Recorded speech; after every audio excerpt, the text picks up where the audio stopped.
What's up, guys? Mulligan back in the building, and welcome to round 2. My next opponent is Aneel blading. I'll just let you guys figure that out as you watch this match. Anyway, for those that missed the last video, this is round 2 of the Sunday tournament that took place during week 3 of Smogon Tour 17, which was a 4th gen tournament. Again, because team preview did not exist in 4th gen, I will not be going over the teams, but I am using the same stall team that I used in round 1. And for those that did miss the last round, I will either leave an annotation in the vid, or if I don't do that, I'll definitely leave a link to the last battle in the description box below. But let's hope that I can advance to round 3 and get into it, shall we?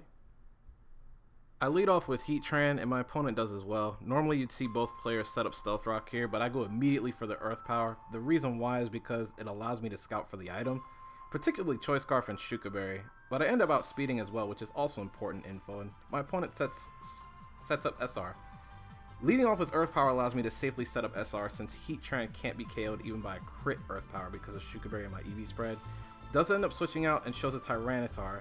And since Heatran switched out, I still want to save my Heatran for later, because the plan is to pop the Shuka-Berry on Heatran, not Tyranitar, so I can trap it with Dugtrio after sacking my own Heatran to his. So I go to Scarm to scout for the Earthquake, which he does reveal, and I decide to stay in and just set up Spikes, since this Skarmory is especially defensive. It can take one Fire Blast from a mixed Tyranitar, albeit barely. He does reveal the Fire Blast, but it misses, which isn't as big a deal as it looks, as you'll see later on. Pretty sure I'll go for it again, since I haven't shown him anything that would threaten this T-Tar yet, but since this is mixed, I go to Crest to get the Flame Orb activated and force T-Tar out. Even if he predicted a switch and went for Crunch, I was pretty sure Crest could take 2 of them. I can safely go for Psycho Shift here because Flash Fire Pokemon actually don't get the boost from the burn status. It just ends up having no effect, just like any other fire type. He goes back to Heatran as expected, and I just rest off the residual damage since this seems to be a defensive Heatran. So I won't be doing much damage to Crest outside of Explosion. He does go for the Fire Blast, but now that I know this Heatran isn't Scarfed and has no Shuka-Berry, it's time to bring in my own Heatran to fodder it off so I can trap his with Dugtrio. He actually decides to blow up his Heatran, which I guess wasn't that surprising since it couldn't touch Cresselia. Also, Heatrans that have Stealth Rock and Fire Blast typically carry Explosion as well, in my experience. But T-Tar comes in on the free switch, and I decide to fodder off Heatran anyway. It got up rocks and his Heatran's gone, so I don't need it anymore. Earth Power allows me to kind of scout his EV spread, and not only do I do less than usual to T-Tar, but Heatran outspeeds it, which is also important, and even Shuka-Berry couldn't save me from the Earthquake. But since T-Tar is weak enough, I go with the plan, bring in Dugtrio to trap and KO the T-Tar, and he reveals Breloom on the free switch. This time I'm not messing around with Breloom. I go directly to Celebi, because I figured my opponent wouldn't expect me to carry Psychic. And he surprisingly goes for Seed Bomb, expecting me to stay in, which was a bad move on his end because Dugtrio is almost always Choice Banded in 4th gen, even in OU. I stick with the plan and I immediately go for the Psychic, especially since Heatran and Tyranitar are gone, and he does end up staying in as I expected, and I get the easy KO. Now, he reveals Bronzong on the free switch, and here's where I start to get suspicious. I really start thinking about what kind of team he's running, because it's starting to look familiar now that I see a Bronzong. I switch out to Skarmory since it naturally walls any Bronzong, and he shows Trick Room. Now I know Explosion is coming at this point, since it's the only way Bronzong can do any real damage to Skarm. Now that Bronzong outspeeds, I go for the Roost, and he does blow up. The miss earlier kind of comes into play here since he would have KO'd and it would have been a double down, but the miss really didn't matter in the long run.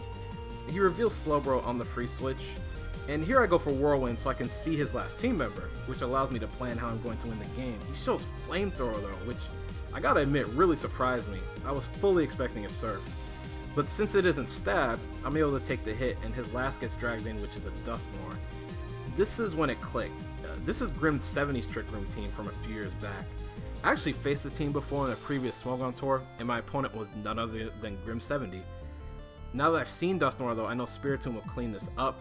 I sack Skarmory to the Fire Punch, and I also want to burn off the rest of the Trick Room. And despite Spiritomb being so slow, because Trick Room teams tend to make their Pokemon as slow as possible, I'm actually expecting Spiritomb to outspeed everything left once Trick Room ends. Earthquake does come my way, and outrunning me in Trick Room confirms my suspicions. So the room ends after I throw a Shadow Ball, and my opponent is forced to go for the Shadow Sneak, which doesn't KO. I'm able to take out the Dusknoir, my opponent brings in the Slowbro, and ends up forfeiting. Now my opponent kinda let the early Fire Blast miss get to him, but since Dusknoir was the last Pokemon, Spiritomb would have either swept or did enough damage to where anyone else could have finished the team off. So, like I said, it didn't matter in the end. Anyway, a pretty short one for you guys, unfortunately, but the next match will be a little better, don't worry. Anyway, if you guys enjoyed the battle, feel free to hit the like button right below this video. Also, follow me at the social clubs I hang out at. Links to those will be in the description box below. And stay tuned for round 3, guys. Until then, take care. Peace.